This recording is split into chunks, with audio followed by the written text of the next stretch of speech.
Welcome this morning. Sorry for the second start for those who have already started watching the first attempt, but I had a problem with my laptop that started beeping, so I thought I'd try it again and will then upload the stream to the channels that I've mentioned.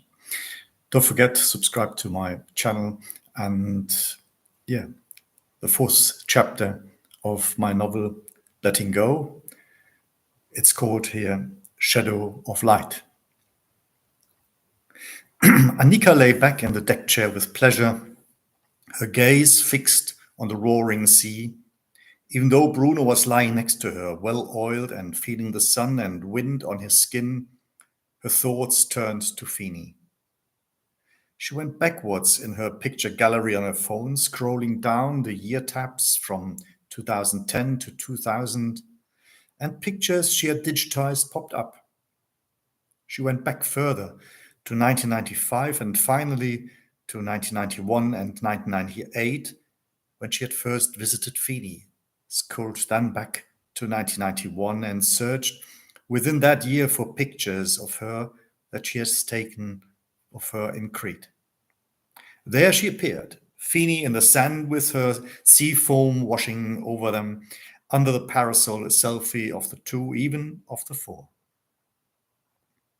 Annika recalled how she had met Feeny rather by chance in 1987 at a photo exhibition opening in the art history department of her former university.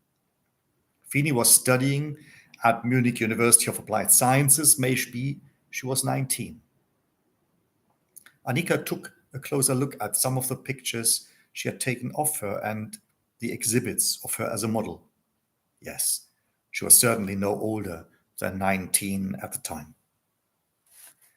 As a 27-year-old assistant, Annika stood proudly next to her colleague Pauline, who had started a doctoral thesis at the same time with her. The name of the exhibition itself had also stuck in her mind. Night Shadows was emblazoned on the black and white posters on which the contours of a nude could be seen. On display were photographs that had been taken at her institute. She actually went to the event house because she was friends with the assistant at the chair of contemporary art and media. He had drawn her attention to the exhibition because he knew that she was academically interested in contemporary photography. In general, art and philosophical aesthetics were among her areas of interest, which had become increasingly important to her. Even though her doctoral thesis was located in the border area between modern German literature, art, and media. It was a broad field that touched on Bruno's ethical themes across disciplines. Was it the invitation from her colleague friend to the exhibition, or was it rather the opportunity to spend one of the many stimulating evenings with him in one of the seductive Bavarian taverns, the Gaststätten? She did not despise food, loved good restaurants, but also the smoky beer tent ambiance at the Oktoberfest, the Wiesn, and regretted a little that this mixture of malt, barley, and nicotine had disappeared from the pubs. In her mind, she saw a brown duck with red cabbage in front of her, next to the dark wheat beer. The smells from the kitchen of the wheat beer house rose up before her, half beguiling. "Senora, can I get you and your husband something?" asked the waitress. Waking up from her thoughts, Annika turned her head and noticed the waitress serving the hotel's vacation guests on the terrace. "Gladly, a mojito for me." And turning to Bruno, she asked, "Would you like a drink too?" He was a little absent-minded, but nodded and said somewhat sleepily, "Yes, please, I'll join you." They usually drank virgin mojito in the morning, but on this day, she wanted to celebrate the start of the last day of her vacation with Bruno, ordered and added, "Please bring also some more nuts and olives." "Sehr gerne. Pleasure," said the attractive Spanish woman in impeccable German, confirmed the order and moved towards the guests at the pool of the hotel. Not a bad body, thought Bruno. In general, he loved the directness of the women in this country, which he had noticed at the airport. Annika's thoughts wandered back to Munich. She could feel her mouth watering as she thought back to that evening. It wasn't the dinner, not even the delicious drink in the Weissbier house and the discussion about the exhibition afterwards, but the encounter beforehand that made it hard for her to forget that day. She had gone to the event with Bruno. That evening, that met at the entrance to the institute as agreed and enjoyed a welcome champagne in the foyer. As her gaze swept across the sea, the boundaries of her memory between the exhibition and the vacation together in Crete came back. Feeny, Annika felt, seemed to be a kindred spirit. She loved wild moments and existential conversations. She listened when Annika talked about her voluntary social year. Annika had spent it at a church institute for children with special needs. In Annika's experience, most of the children were anything but difficult to educate. It was just that in the first 2 days, after they had spent a weekend with their parents, they were so shattered that they needed some time to adjust to the new circumstances. The art of dealing with them essentially consisted of showing them affection, giving them structure and a firm hand in dealing with their inner aggression, working through it with them and experiences together how good it is to build mutual trust. Feeny had no experience of this, but thought she could learn from Annika's living and working with children for her own life, for a balancing act between freedom and structure. This memory of the exchange with Feeny almost overshadowed the meeting on the evening of the Institute.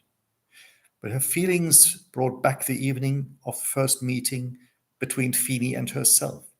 And she did not see this proximity as a competition with Bruno, but rather as a complement and enhancement of the relationship between both him and her. The room was already well filled. Certainly, Annika thought there were quite a few students and their partners present who wanted to see the results of the Institute's photographers' work. But she also saw older and familiar faces from the university, not just assistants, but also some of the professors who otherwise rarely attended art events. Most of them did not live in Munich, but commuted to the university from the rest of Germany or even from abroad. One reason for the well-attended event, Annika thought, may also have been that it had been cleverly scheduled for the last week of the term, and everyone was looking a little exhausted, even if relieved at the same time. She couldn't remember the dean's opening speech exactly, except that he mentioned that the event was a prime example of how faculty, students, and people from the city were willing and able to produce art together. In this way, it was not only taught what art meant, but that art was lived and loved together at this university. Annika wouldn't have noticed Feeny at all if Bruno and one of her colleagues, the mentioned Pauline, hadn't gone into an intense conversation in front of one of the exhibits. As she walked through the exhibition, Annika, who had completed her studies at the faculty in Munich and had obtained a postdoctoral position at the institute after completing a doctorate, turned her attention to the model's chosen items of clothing. She considered how the photographer used them for his shots, while Bruno and her colleague was well read in literature and contemporary philosophy and psychology, enjoyed the deconstruction and fragmentization of the poses, expressed both criticism and praise of the exhibits, and began to philosophize with each other because they thought they recognized the influence of postmodernism, which had just spilled over from France to Munich in some of the exhibits. They lingered over one of the softly drawn pictures showing a model who, as Bruno noticed, happened to be standing next to them, looking at the same series of pictures. The young woman had apparently come unaccompanied, because she was standing alone in front of the photo wall, smiling a little at herself as she seemed to be comparing the different images.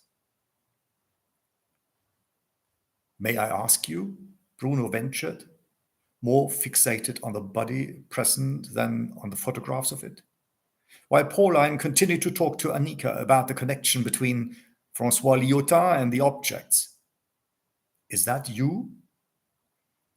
The young woman turned to Bruno and answered without hesitation and almost a little proudly. "The photographs confront us with contours and disjunctions. I assure you, I'm more than a vague, naked silhouette," she said, beaming at him. Was it the brash expression, her gripping look at Bruno, or the correspondence between the model and the woman who was about to hit on Bruno that spurred Annika on?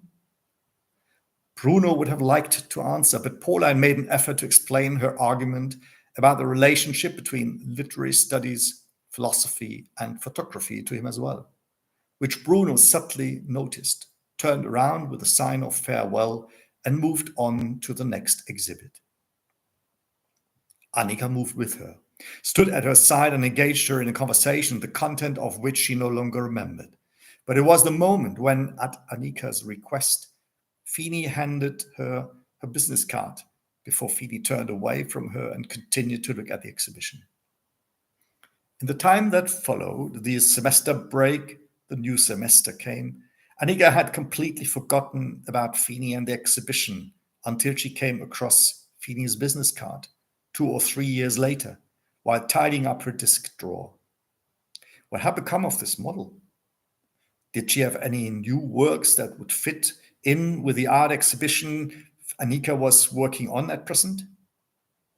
She had given this event the provocative title, "Nude Photography in Bavaria." She dialed the phone number printed on the business card. A voice answered on the other end who was pleased to receive the call, remembered the earlier encounter, and enthusiastically said that she would like to take part in the project. She also told about their massage studio, where most of the recent works she had been featured in were hanging, and to which she invited Annika. The gout of the sea moved in front of Annika. The waves made the model and her contours appear anew before her. The sleepy, rising line, her fine eyebrows, golden brown hair expression, challenging face, a neck that seemed longer than usual, then her athletic chest, the fine muscle attachments of her upper arms, and the pointy bosom on one of the few sharply protruding foci that emphasized the contrasting, receding belly lines and gave direction to the seemingly never-ending legs. The photographer had staged her. Annika was completely captivated by her profile. As in many of the other images, the photographer played with light and shadow, movement and frozen positions. The room became a net which only further emphasized the length and elasticity of her body. The way she moved from photo work to photo work was reflected in the photographs. And as she was wearing a mini skirt, her legs grew even further, almost to infinity, especially in the black and white shots, which in perspective looked like Picasso paintings combined with de Chirico and hinted at eternity. "Senora, your drink." The familiar yet encouraging Spanish voice put her back from the past into the vacation present. "And your olives with the snacks," added the professionally relaxed waitress. Even Bruno woke up, looked out of the corner, and thanked her for a drink before sinking back into the deck chair. "Muchas gracias," Annika said, trying out her tourist Spanish. But she hadn't touched her mojito, the olives, or the nuts, but remained captivated by the model's appearance in her mind. The way she stood next to her, her immediacy, her stride expressed for her what she felt was life in the now. No conceit, no regard for status or hierarchy. Here was a student who approached her as a self-emphasized assistant, and probably she thought even if she had already been a professor, she would not have met Annika with any difference. Annika remembered being attracted to her from the very first moment she saw her at the exhibition, even though she couldn't have known at the time what the student would be capable of. However, she had already suspected it before she went to see her nudes in her massage studio. What happened that afternoon, however, was completely beyond her imagination. Bruno seemed to be dozing while she tried to stretch out in her deck chair, to lose herself in the vastness of the sea. But those initial images and thoughts of Feeny wouldn't let her go. She wanted to detach herself from her images and reflect on the experience she had had with her in the meantime. Feeny had moved to the UK with her boyfriend, now her husband, and had started a family there with 2 children. Due to her design studio for fashion and interiors, which she continued to run in Munich, she was always in the city, from time to time at least, and was still available for massage appointments in her studio, which she also continued to run. But Annika had the feeling that an inner bond had formed between them over the years. According to her, it went beyond that of a customer to a masseuse. The increasingly intense encounters were important to Annika. Bruno's jealousy was limited, especially as he himself was on the move, regularly presenting at his ethics conferences around the world, either giving new lectures, traveling with his students and project partners, or sitting on political committees. As a Catholic priest, he rarely asked about the relationships she established and maintained, and he respected the expressed agreement that they both wanted to grant each other the same freedom when it came to their careers and the organization of their private lives. They were proud to have a special kind of partnership and relation that was out of the ordinary, and with which both Annika and Bruno believed they were part of the postmodern world. If it wasn't for Annika's wish, Bruno would sometimes ask her why her relation with Feeny was so important to her. Bruno and she had rituals to get closer to each other, romantic lightning at a culinary dinner at home, in his apartment, candles in the bathroom, champagne on a small table, intimate togetherness. But no matter how hard they both tried, it never came to fulfilling togetherness. Bruno seemed satisfied, but this pre-satisfaction was lingering in Annika. She found some of the discussions similarly accommodating. Bruno was able to hear, too able to hear. When she lectured, he would ask questions, but she wished he would respond, confronted her. Was it his insecurity? Certainly not his disinterest, but probably fear of opposites. How were they supposed to come together completely if they couldn't come to terms first?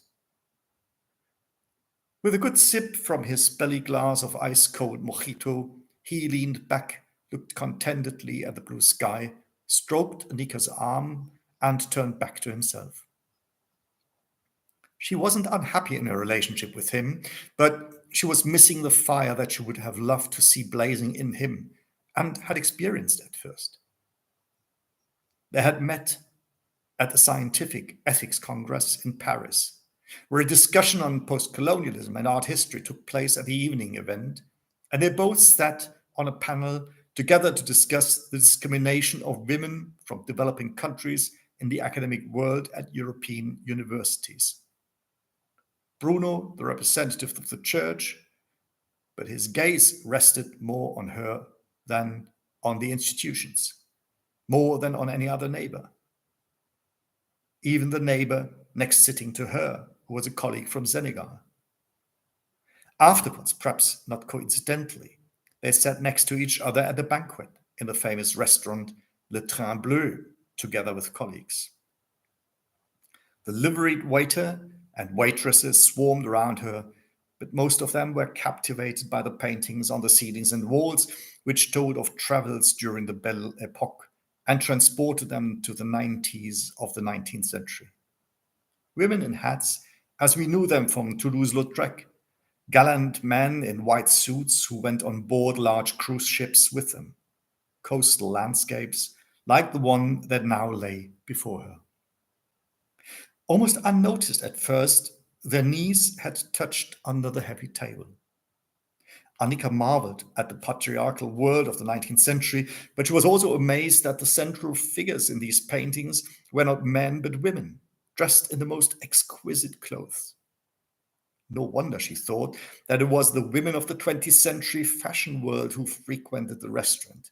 Coco Chanel, Brigitte Bardot, although the restaurant was initially simply called Buffet de la Gare de Lyon, before it was later renamed the Train Bleu in 1963 to commemorate the famous train of the same name operated by the Compagnie Internationale des Wagons-Lits, which had already made cultural history with the Orient Express. The express train, which crossed France from almost its northernmost point to Nice in the south, before continuing on to Rome, was anything but a short journey. It was a celebration of being on the move, exactly what the large paintings around it celebrated. Albert Mignon had depicted more women than men in his powerful portraits. In particular, Annika loved the poses that disrespectfully showed the male viewers their bottoms, while the lady in the flowered hat was adjusting her dress, completely disinterested in the two men she was in the presence of. One with his wife in his arms, who obviously didn't mean much to him, and the other looking snooty, who seemed to expect the lady to move into his gaze. Under the table, Annika felt that her foot had received a small, albeit gentle kick.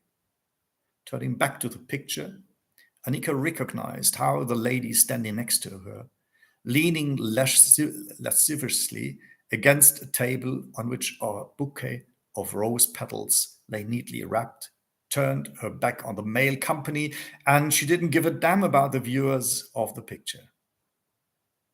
Again, she seemed to feel a touch on her foot. The other lady in the picture, who was standing in the middle of the group of men, was not paying attention to any of these dark figures with an intense gaze, but was focusing on a woman opposite her, perhaps even beyond her, on the younger lady behind this lady in a white, almost transparent blouse, who was keeping an eye with binoculars, but looked like a stage character herself. Annika's gaze wandered to the ceiling, where she discovered a similarly cheeky pose, even if she was more present under the table in her feelings, increasingly. As if from a round glass eye, her gaze wandered to the sky. People sat and stood around the glass eye, seeming to look into the abyss through it. The men looked busy, bent over, sitting, staring at the sky, while two women formed the center of the painting. A distinguished younger lady in a white dress and long train, the only one with this wave of wool reaching over the edge of the glass eye into the interior of the restaurant. The dress left her shoulders bare on both sides, and her back was also exposed, deeply cut.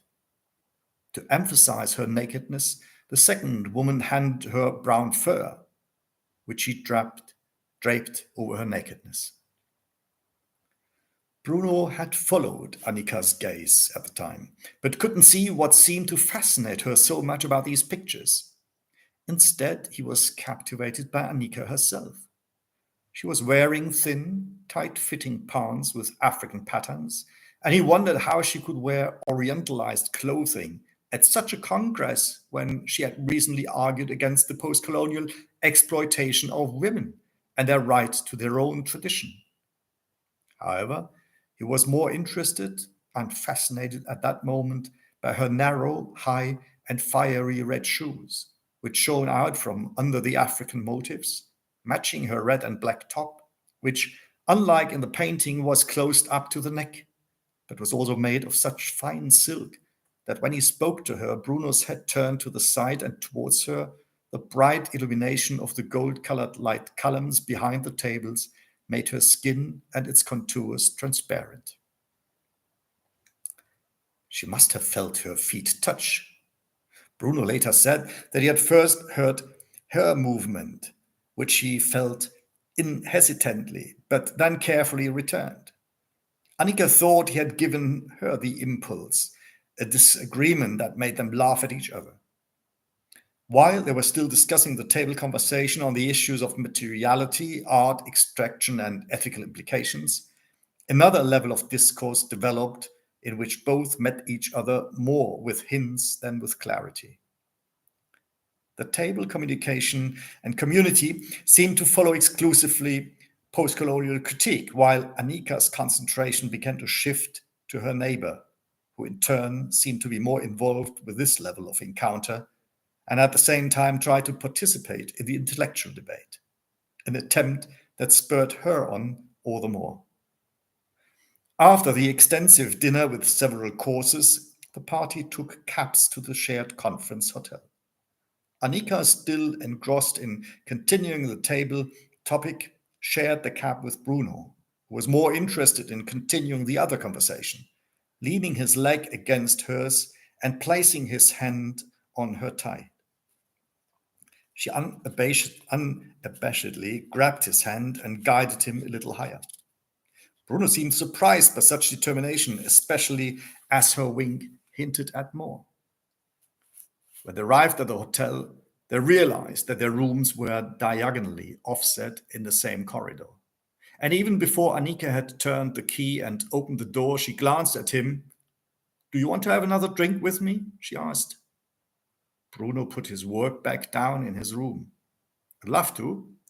I'm still so wound up from our discussion and the afterthoughts at the table," he smiled. They found themselves in a typical Parisian hotel room. Despite its star rating and decent standard, with a spacious entrance hall, the historic room turned out to be a counterpoint to the first floor. It was also disproportionately cut, seemed taller than it was long, and was shorter than it was wide. Apart from the double bed, there was hardly any passage between the wardrobe and the door, between the bed and the bathroom.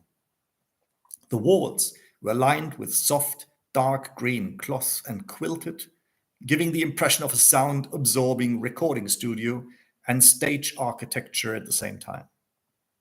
Annika had flipped the switch for the sidelights, putting the drawing of her body on full display, and Bruno saw what he had already guessed. Annika was only wearing a support bra, which emphasized her lace, which was clearly shining forward under the skirt. "White or red?" Bruno almost overheard the question, then looked at her mouth and decided on white. She commented on the sample sip. "A selected Chablis, which I usually drink with fish dishes." And in the absence of any other seating, sat down on the edge of the bed, her other hand outstretched in a gesture inviting Bruno to sit next to her.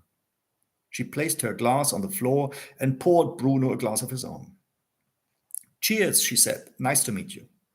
They had already switched from the formal you to the approximate you in the cab.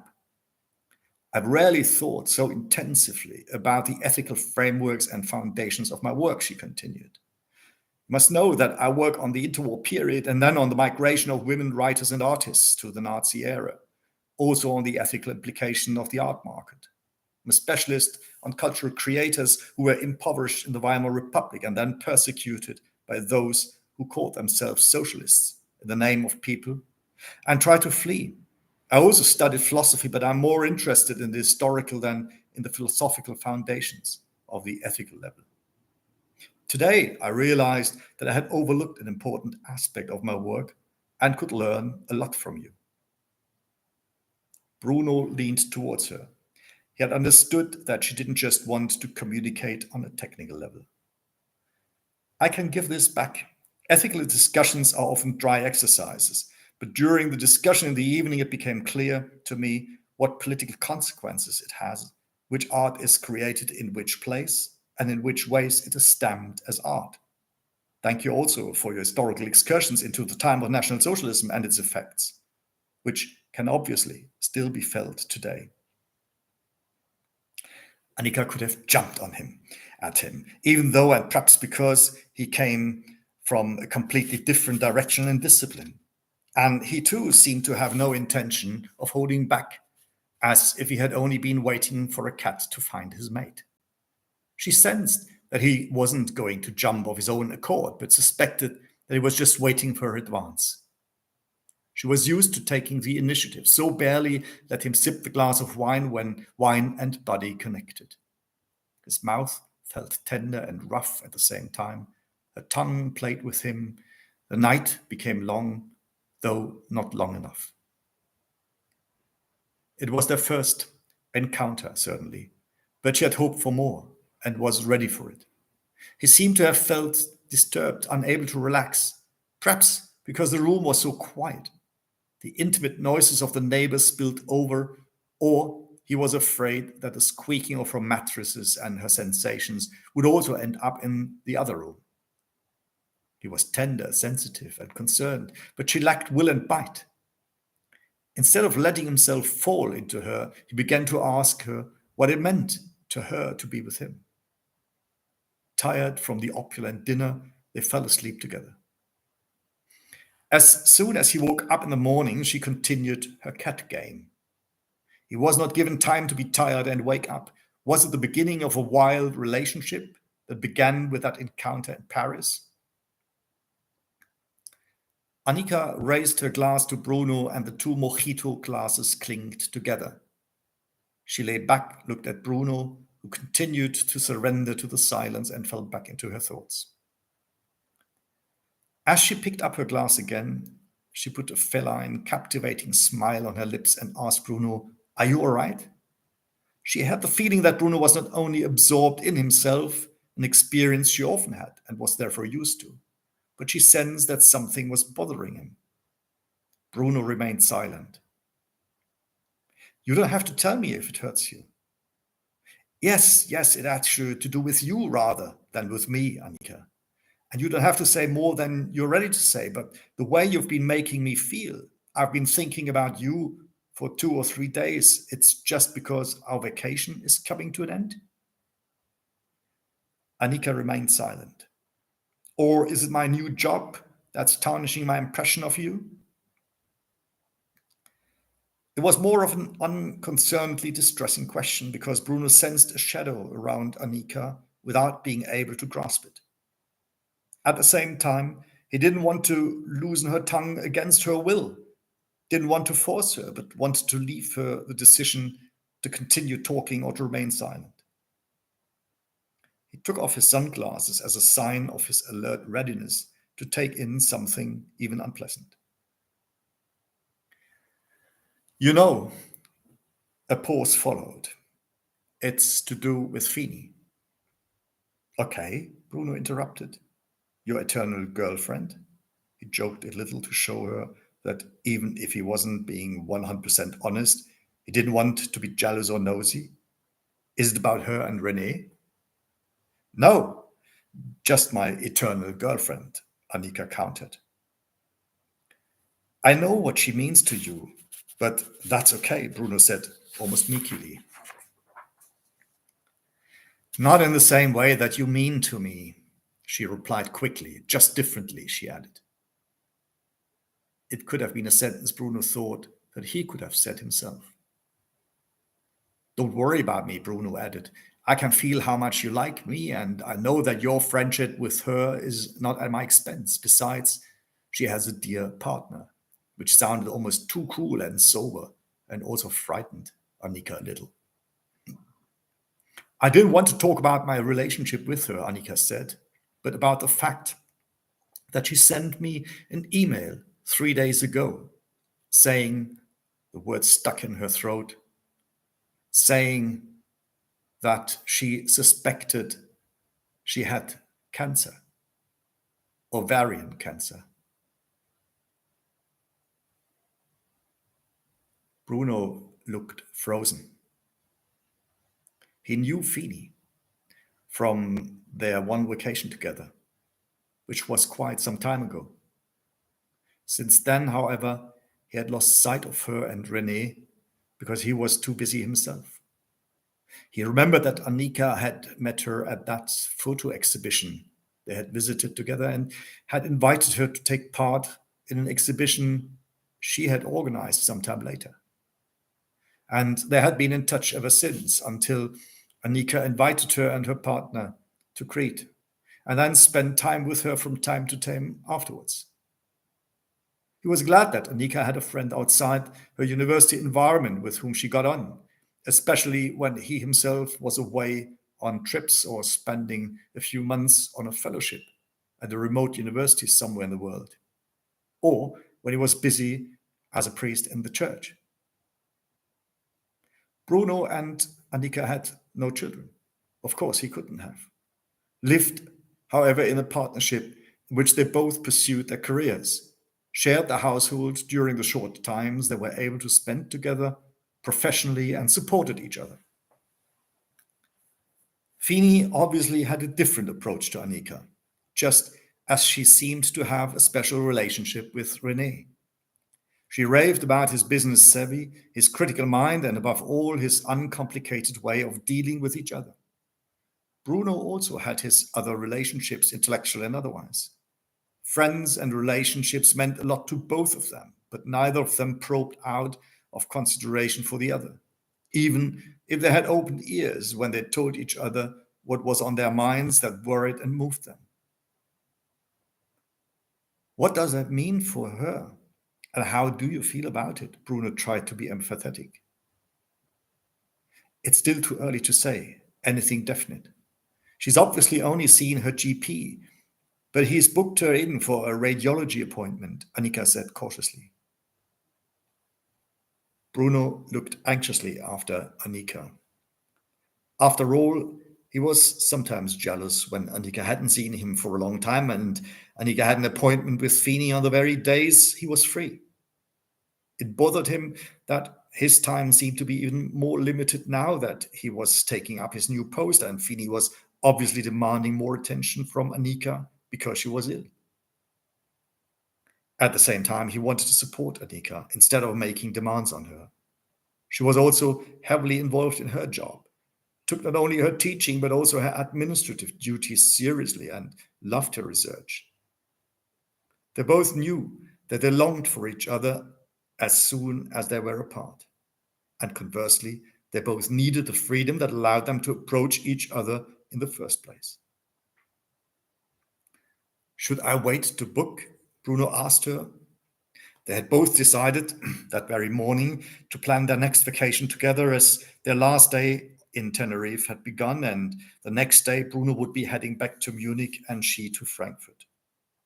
Annika was about to fly on to London, where she would spend the next few days searching the National Archives for files that could shed light on the history of persecuted artists from Germany who had emigrated during the period of the Nazis to the UK. Bruno was expecting some strenuous weeks in Munich as he had to familiarize himself with this new field of activity within the diocesan hierarchy in Eichstätt, to which he was appointed an auxiliary bishop. He had only recently been appointed, having spent the past few years as chair of ethics at Maximilian University in Munich. The old position had given him flexibility in his office, but also in his private life, more than the new office would probably allow him. On the other hand, he saw his new field of activity as an opportunity to expand his political activity, not only in federal political bodies, where he sat on various commissions, such as the Ethics Council and the Sports Council, and on a number of committees, but also within his own institution, where he wanted to try to implement his alternative ideas of a more humane and, above all, a more women-friendly church. However, since the email Annika had received from Feeny, all of this had been shrouded in fog and had receded into the distance. It was still unclear to him how Feeny's condition would affect Annika and their own relationship. If the illness was confirmed, Annika would probably have to take intensive care of her friend. He would have imagined his new career start differently. At the same time, however, he thought that he would have to do something himself with this enforced freedom to make this new start meaningful. He had tried to do some research on the internet shortly after breakfast, but even the first few websites didn't bode well for him. Unlike breast cancer, ovarian cancer was a rather rare female disease with a drastically worse prognosis. 8,000 women only were diagnosed with this disease every year in Germany, but there didn't seem to be any regular screening for it. Not worldwide. If Bruno understood correctly, the disease could not be detected by gynecological checkups, so Feeny's symptoms must have prompted her to visit a family doctor. As Annika told him, Feeny had been traveling for work over the past few weeks, working with Berber women cooperatives in the south of Morocco to develop her next fashion collection, which this time involved traditional woolen fabrics into which she wanted to have organically dyed silk woven. She had actually planned to return to the UK at the beginning of the following week. Obviously, she had cut her stay short prematurely. But Annika didn't know any more details.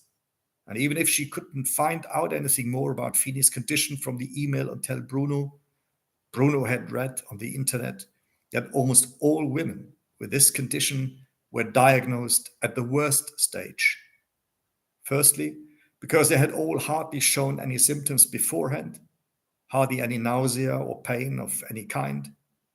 And secondly, because even when such symptoms appeared, doctors and women tended to think of other illnesses because they were lulled into a false sense of security by the regular checkups. Annika heard from Bruno. She didn't have the courage to do research herself. That the information pages stated that ovarian cancer covered a broad spectrum of different types of cancer, from slow-growing, low-grade carcinomas to aggressive forms. This made sense to her, but she didn't want to understand why women should just be at the mercy of this cancer. Despite her concern, she said to Bruno, "You asked me because I asked you. Let's not end our vacation with this email. It's not all evening yet, and Feeny only has the GP's initial suspicion. Let's hope and shape this last day with that hope." "You're right," Bruno confirmed. "It might be premature to think too much and start researching. Let's wait and see." That was easier said than done. Because even though Annika wanted to dismiss the thoughts, the few lines were boring into her. She opened the email again and reread it, but this only increased her anxiety. Even though she couldn't and didn't want to respond straight away, she wrote a few lines back to Feeny. "Thank you for writing to me and telling me your bad news. I'm thinking of you and keeping all my fingers crossed for you. Let me know as soon as you know more. I'm longing for you."